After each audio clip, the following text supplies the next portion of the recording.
Stop the scroll. Pull the earbuds in, because the thing I'm about to walk you through over the next stretch of this video is not another leak story, and it is not another beef recap, and it is absolutely not another internet detective freestyle dressed up as reporting.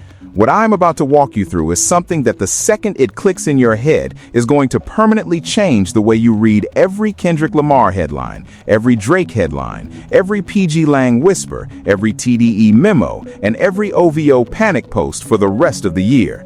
Because the fingerprint that pulled the boom record out of the GNX vault and walked it onto a public file relay before Interscope's containment team could even open their laptops is the same fingerprint that put the OVO strategy document into the open 9 weeks ago.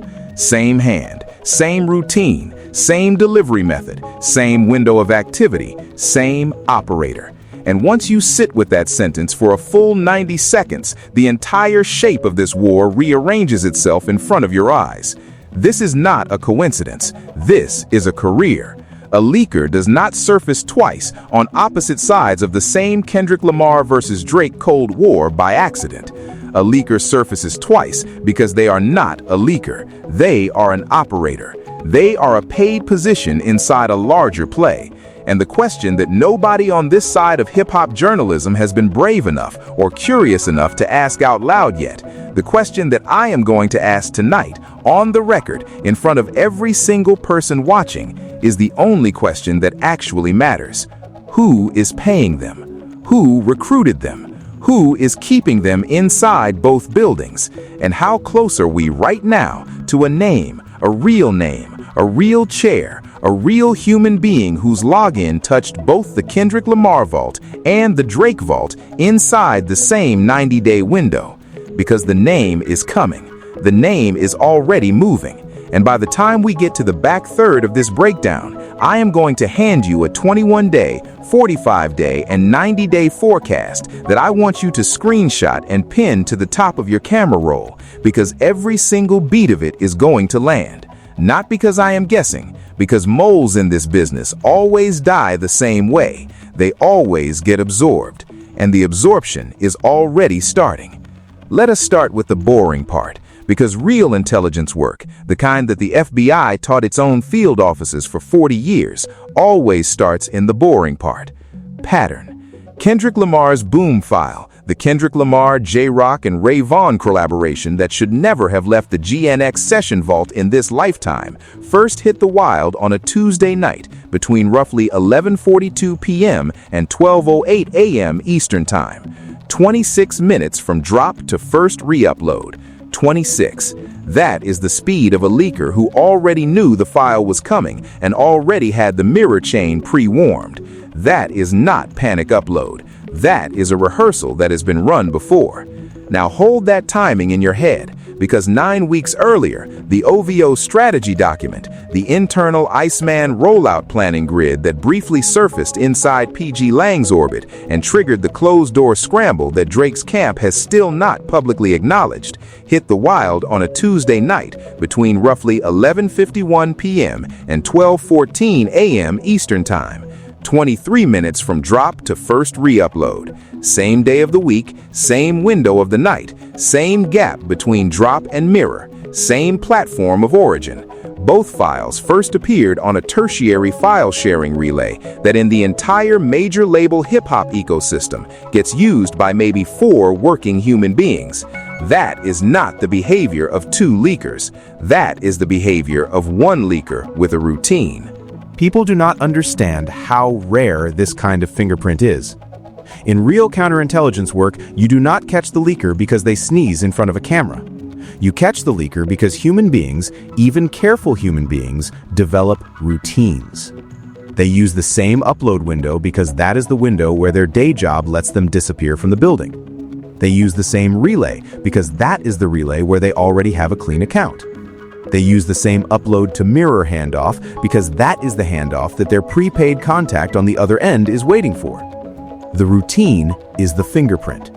And on the boom file and on the OVO file, the routine matches at a level that in a real forensic environment would be enough to issue an internal subpoena. So we already know it is one person. The next question is the only question that narrows the suspect list. who has credentialed access to both rooms, because access without motive is a coincidence, and motive without access is a fantasy. You need both. And the Venn diagram of human beings who had credentialed access to the GNX session vault and credentialed access to the Iceman rollout planning chain in the same calendar quarter is small enough to write down on the back of a coffee receipt. The boom file lived inside a TDE adjacent, pgLang adjacent, Interscope adjacent locker that on the most generous read sees fewer than 12 human beings cycle through it in any given 90-day window. The OVO strategy document lived inside the Iceman rollout inner circle, which on the most generous read includes fewer than 15. The overlap between those two lists is microscopic, but it is not empty. And that is the entire point. Inside that overlap sit the people who run multiple contracts. Freelance mastering engineers who service both rosters. Masters administration staff who handle dual distribution agreements. Rollout strategy consultants who get hired to fix bleeding releases on both sides of the genre's biggest civil war. Marketing leads on platform deals that, in the post-2025 streaming consolidation, now route through overlapping distribution chains. And then there is the category that absolutely nobody covering this story has been willing to name out loud because the category is uncomfortable for everybody involved. The streaming side liaison. Every major rollout in 2026, and I do mean every major rollout, not most, every, runs through a credentialed platform liaison. That liaison is the human being who sees the unreleased file before the artist's own publicist sees the unreleased file. That liaison sees the rollout calendar, sees the marketing spend, sees the territory map, sees the embargo language. And in a year where Interscope and OVO are both shipping product through overlapping distribution chains and overlapping platform partnerships, there is exactly one human being who has been credentialed into both vaults at the same time. One. Not a department. One person. One badge. One login.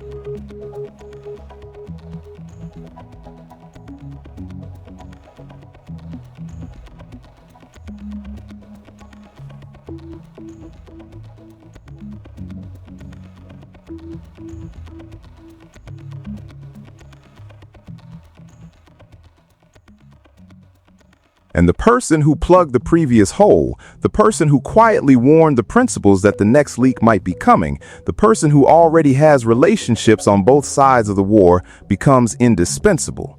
They become the firefighter and the arsonist in the same body.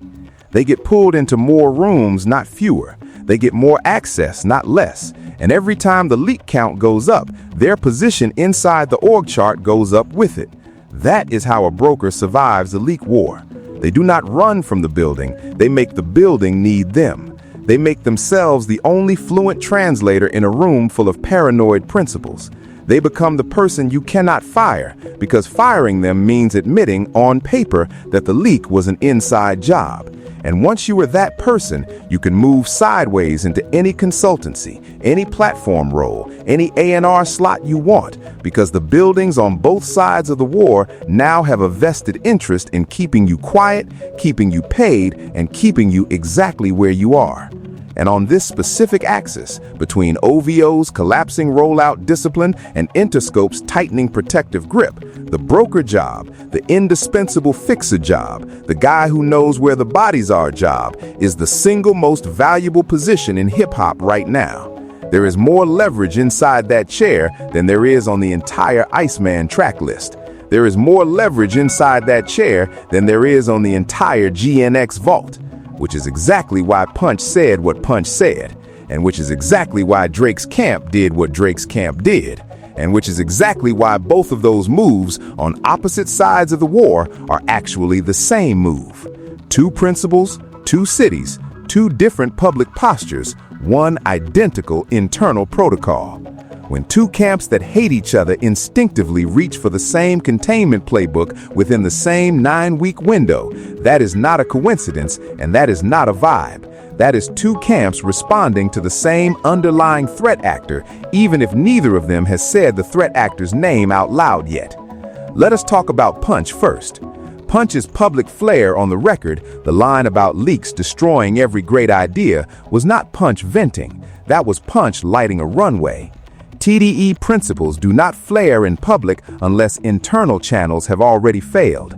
And internal channels only fail in one specific situation, which is the situation where the suspect is high enough in the chain to read the internal communication itself.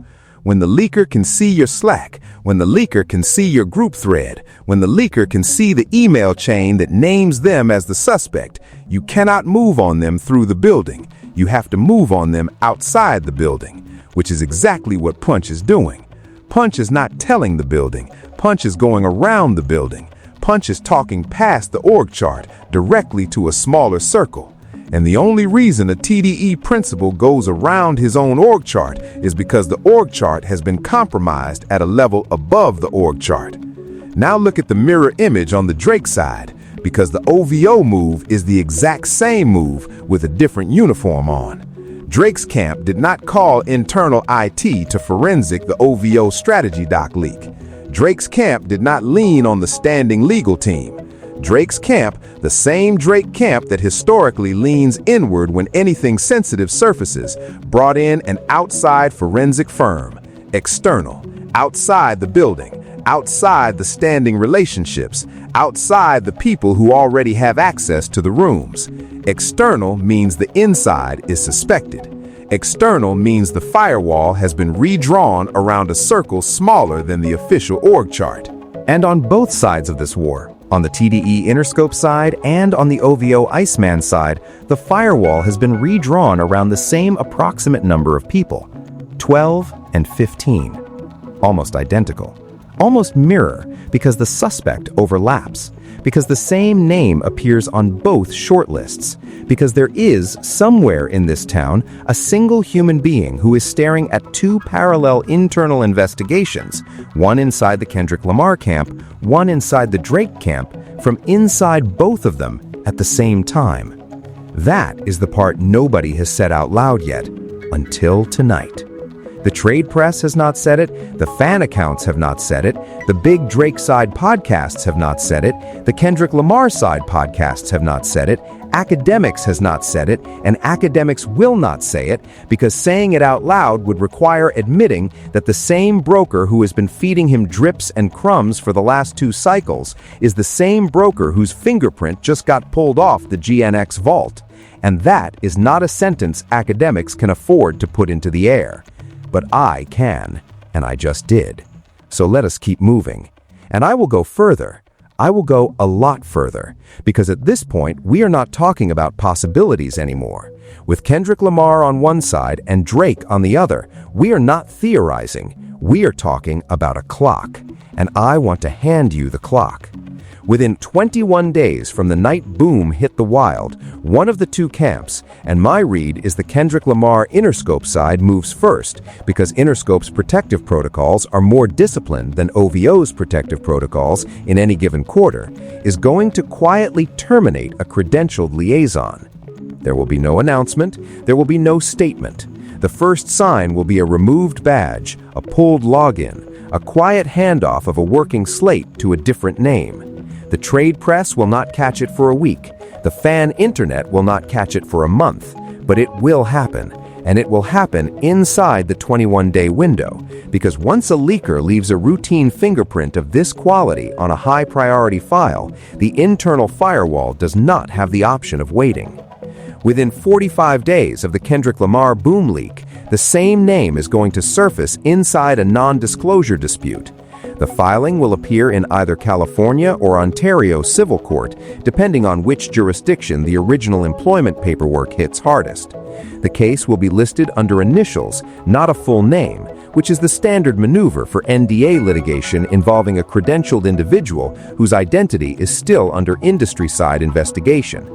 The complaint will reference confidential commercial information, the answer will reference wrongful termination, and somewhere in the middle of those two filings will sit the entire receipt of how the broker was both feeding the leaks and being paid to plug them. And within 90 days from the night Kendrick Lamar's Boom hit the wild, the same individual is going to resurface inside a third-party strategy and distribution consultancy. The consultancy will be presented as new, independent, boutique, artist-aligned. The press release, if there is one, will be vague. But when you pull the LLC paperwork, and I will pull the LLC paperwork on stream the day it is filed, you are going to find that the holding company behind the consultancy traces back, with 1 degree of separation, to the same orbit that hosted the original investigation. Not the side that was leaked against, the side that was leaked through. That is how this always ends. The mole does not get exiled. The mole gets absorbed by the side that benefited most from what they did. That is not a guess. That is a pattern. That is the pattern of every broker who ever survived a leak war by getting hired by the side they were feeding. I have watched it happen 4 times in the last decade. I have watched it happen across 3 labels and 2 streaming platforms. The names change, the pattern does not. You can set your watch by it. You can plan your release schedule around it. You can, if you are paying attention, predict the next career arc of the next mole inside the next leak war before the mole themselves has finished negotiating the exit package. Because the exit package is always the same exit package, and the absorption is always the same absorption. Now, let me tell you why this story is bigger than Boom and bigger than Iceman, because the temptation watching all of this is to treat the leaker as the story. The leaker is not the story. The leaker is the symptom. The story is that hip-hop in 2026 has reached a level of industrial overlap where one person can stand inside both of the most protected rooms in the genre at the same time and walk out with the keys in their pocket. That is a structural problem. That is not a personnel problem, and the labels know that, which is why this fix is not going to be a memo. It is going to be a quiet purge. You are going to see over the next 2 quarters a wave of credential resets, a wave of contractor non-renewals, a wave of platform liaison reshuffles that are going to be presented to the public as nothing more than routine workflow updates. They will not be routine workflow updates. They will be the industry trying to close a door that has been propped open for 2 years. And in the middle of that purge, you are going to see a strange thing happen that the casual viewer is going to misread. You are going to see Kendrick Lamar release more, not less, because that is the other piece of this that the casual fan is missing. Boom did not leak because Kendrick Lamar is sloppy. Boom leaked because Kendrick Lamar is moving so much material through so many credentialed rooms right now that the surface area of the rollout has become enormous. The GNX vault is active. The TDE anniversary slate is active. The Kendrick Lamar Grand National Tour footage is active. The platform submissions are active. Every active work stream is a credentialed touchpoint, and every credentialed touchpoint is a potential fingerprint window. The leak is not a sign that Kendrick Lamar is in trouble. The leak is a sign that Kendrick Lamar is shipping more product through more rooms than any single mole can keep up with, which is exactly the position you want to be in if you are the artist with the leverage, and exactly the position you do not want to be in if you are the broker trying to stay relevant inside the chaos. Read that twice. The boom leak is not a Kendrick Lamar weakness signal. The boom leak is a Kendrick Lamar volume signal. He is moving so much music through so many doors that the operator inside the building cannot help themselves. The temptation is bigger than the discipline, and the routine slipped. Drake's camp does not have that problem. Drake's camp has the opposite problem, and I want to spend a full minute on it because it is the cleanest illustration of why this entire war is being fought the way it is being fought. Drake's Iceman rollout has been so slow, so re-edited, so internally renegotiated that every credentialed touchpoint inside the OVO chain has had time to memorize the file. That is why the OVO strategy doc leaked first, not because OVO security is worse than Interscope security, because OVO product has been sitting in the room longer. A file that sits in the room longer becomes a file that more people have stared at, and a file that more people have stared at becomes a file that one person eventually walks out with. Time inside the room is the single most reliable predictor of leak probability in this entire industry, and Drake's Iceman rollout has been sitting in the room for almost a calendar year. Which is why the OVO strategy doc on Drake's side was always going to leak first, why Kendrick Lamar's boom was always going to leak second, and why the next leak, because there will be a next leak, and it will land before the 21-day window closes, is going to come from whichever side has the next high-touch credentialed handoff scheduled. If you want to know where the next leak is coming from, do not watch the artists, watch the calendar.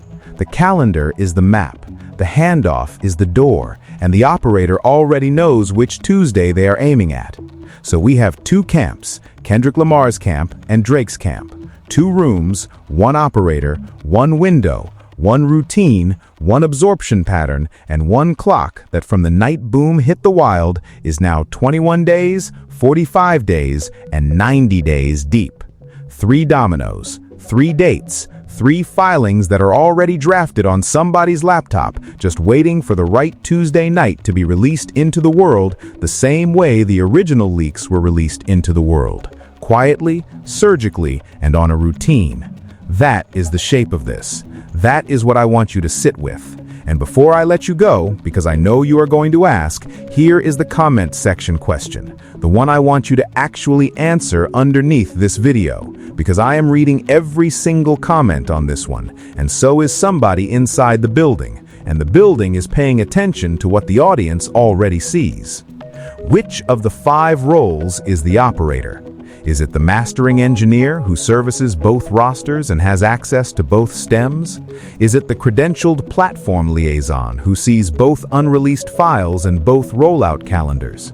Is it the rollout strategy consultant who has been quietly hired into both camps under different LLCs? Is it the marketing lead on a shared platform deal who has access to both campaign decks? Or is it the master's administrator who quietly handles dual distribution paperwork and sees every file before the publicist sees it? Drop the answer in the comments, tag the role, tell me your read, because I am about to compare your shortlist with my shortlist on the next video, and I will tell you right now, the audience usually gets closer to the truth than the trade press, always has. The fans see the org chart that the org chart does not see itself. So that is the read tonight. The fingerprint that pulled Kendrick Lamar's boom out of the vault is the fingerprint that pushed Drake's OVO strategy doc into the wild. Same hand, same routine, same window, same person. 21 days to a quiet termination. 45 days to an NDA filing under initials, 90 days to a boutique consultancy that when you trace the LLC paperwork ends up sitting 1 degree of separation away from the camp that benefited most from what they did. Kendrick Lamar's boom already hit. Drake's Iceman is already melting. The leaker already walked out of the building with the keys in their pocket. And the only thing left to figure out is which side of the war is going to put them on payroll first. Because, and I want you to mark this down, they are not getting exiled, they are getting absorbed. That is how this story always ends. I will be on it the second the first name surfaces. I will be on it the second the first NDA filing posts. I will be on it the second the boutique consultancy paperwork hits the registry. I will be on it the second either Kendrick Lamar's camp or Drake's camp makes the next move, because both camps are about to move and neither camp can afford to move publicly. And I will be back in your feed the second any of those 3 dominoes tips, because the next 21 days are going to be the loudest silence hip-hop has heard since the night Kendrick Lamar's boom hit the wild. If you made it this far, you are the audience that actually moves this conversation.